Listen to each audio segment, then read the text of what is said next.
Nous sommes à la fin de l'été de l'an de grâce 1348. Paris, la plus grande ville d'Occident, suffoque sous une chaleur lourde et humide. Le soleil d'août frappe les toits d'ardoise et de chaume, transformant les ruelles étroites en étuves. La ville est une fourmilière humaine, une densité inimaginable où s'entassent près de 200 000 âmes à l'intérieur de l'enceinte de Philippe Auguste. Habituellement, cette densité est synonyme de vie, de commerce, de bruit et de mouvement. Mais en ces jours de fin d'été, l'atmosphère a changé. Une ombre invisible plane sur la capitale du royaume de France. Depuis plusieurs semaines, des rumeurs inquiétantes remontent du sud. On parle d'un mal étrange qui a dévasté Marseille, puis Avignon, la cité des papes.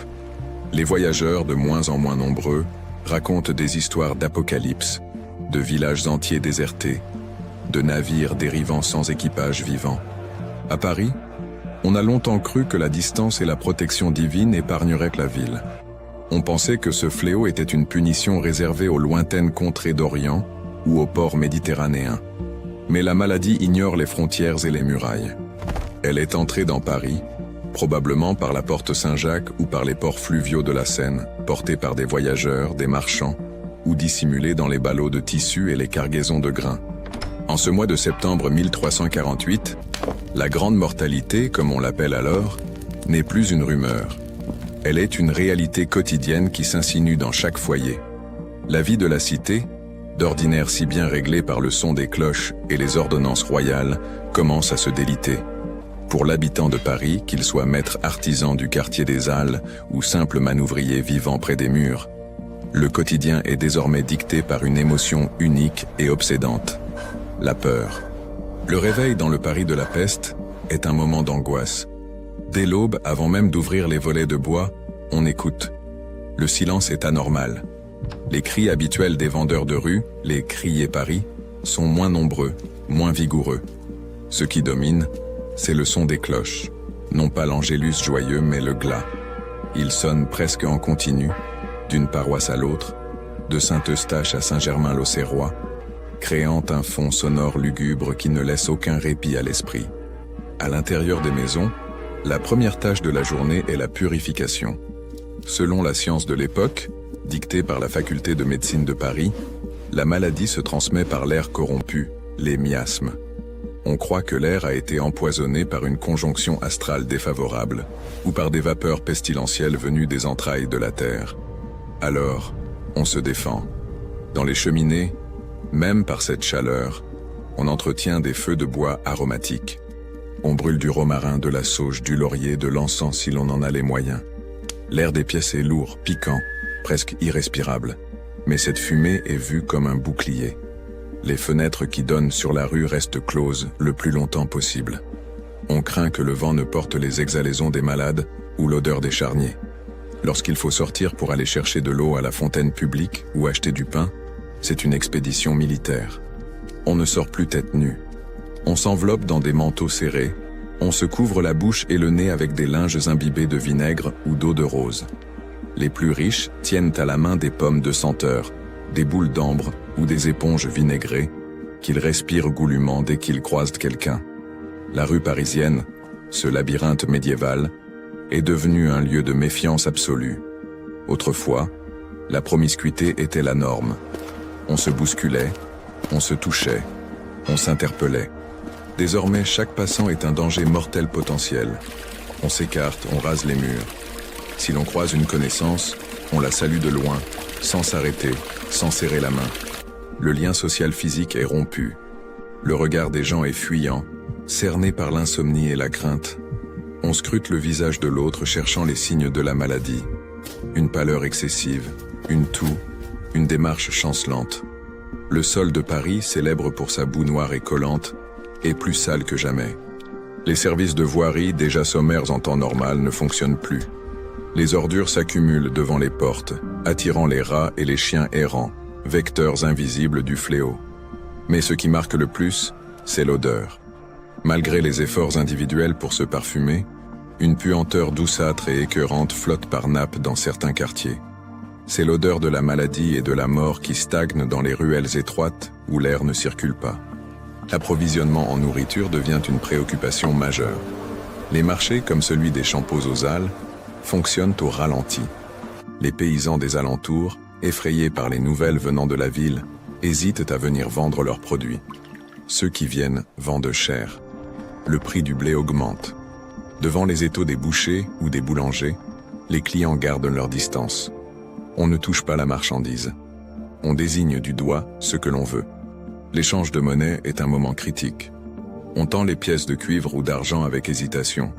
Certains marchands disposent de petits bols de vinaigre dans lesquels les clients doivent jeter les pièces pour les désinfecter, avant qu'elles ne soient ramassées. La maladie elle-même est foudroyante, ce qui ajoute à la terreur. On peut se lever en bonne santé le matin et être mort le soir. Les symptômes sont connus de tous, on se les murmure avec effroi. Cela commence souvent par une fièvre brutale, des frissons, des maux de tête violents. Puis apparaissent les bubons, ces gonflements douloureux aux aisselles, à l'aine ou au cou. Ils sont noirs, durs, de la taille d'un œuf ou d'une pomme. C'est le signe de la condamnation. Parfois c'est la toux qui emporte le malade, une toux sanglante qui contamine tout l'entourage en quelques heures. Dans les maisons touchées, le drame se joue souvent à huis clos. Lorsqu'un membre de la famille tombe malade, la panique s'empare du foyer. Faut-il fuir et abandonner le malade? Faut-il rester et risquer la mort? Souvent, la solidarité familiale l'emporte, mais elle est tragique. On tente de soigner le malade avec des remèdes dérisoires.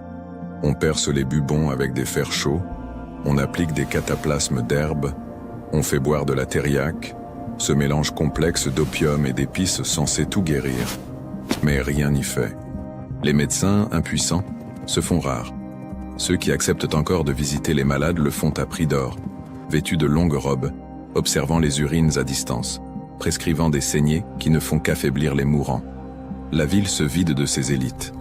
Le roi Philippe VI a quitté Paris, tout comme la cour et une grande partie de la noblesse. Ils se sont réfugiés dans leurs châteaux de campagne, espérant que l'air pur les protégera. Les riches bourgeois, les magistrats, les professeurs de l'université qui le peuvent, fuient également. Paris est livré au petit peuple, aux artisans, aux clercs et aux pauvres, qui n'ont nulle part où aller. Cette fuite des dirigeants crée un sentiment d'abandon.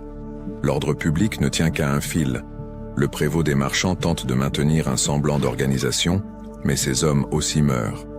L'un des lieux les plus terrifiants de la ville est l'Hôtel-Dieu, le grand hôpital situé sur l'île de la Cité, à l'ombre de la cathédrale Notre-Dame. C'est là que convergent les malades les plus pauvres, ceux qui n'ont pas de famille pour les veiller. Les religieuses augustines qui gèrent l'hôpital font preuve d'un courage surhumain. Elles accueillent, nourrissent et lavent les pestiférés, sachant pertinemment qu'elles signent leur propre arrêt de mort. La mortalité parmi le personnel soignant est effroyable. On raconte que les sœurs meurent si vite qu'il faut les remplacer plusieurs fois par semaine. À l'intérieur des grandes salles voûtées, l'air est irrespirable. Les lits sont partagés par 2 ou 3 malades, les vivants côtoyant parfois les morts pendant des heures avant que l'on ne s'en aperçoive. La gestion des corps devient le problème logistique le plus urgent. Au début de l'épidémie, on essayait de maintenir les rites funéraires traditionnels. La veillée, la messe, le cortège, l'enterrement individuel. Mais très vite, le nombre de décès dépasse les capacités du clergé et des fossoyeurs. En cette fin d'année 1348, il n'y a plus de cérémonie. Les prêtres eux-mêmes décimés ne peuvent plus administrer l'extrême onction à tous. On meurt sans sacrement, ce qui, pour l'homme médiéval, est une angoisse pire que la mort physique. C'est la peur pour le salut de son âme. Les rues voient passer les charrettes des morts.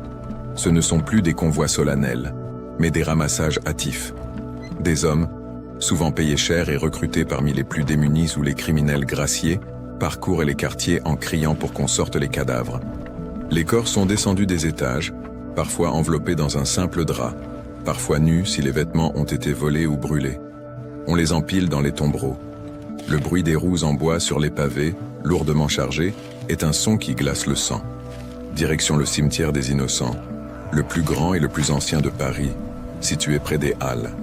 Ce lieu, habituellement un espace de promenade et de commerce où l'on trouve des écrivains publics et des lingères, est devenu un champ d'horreur.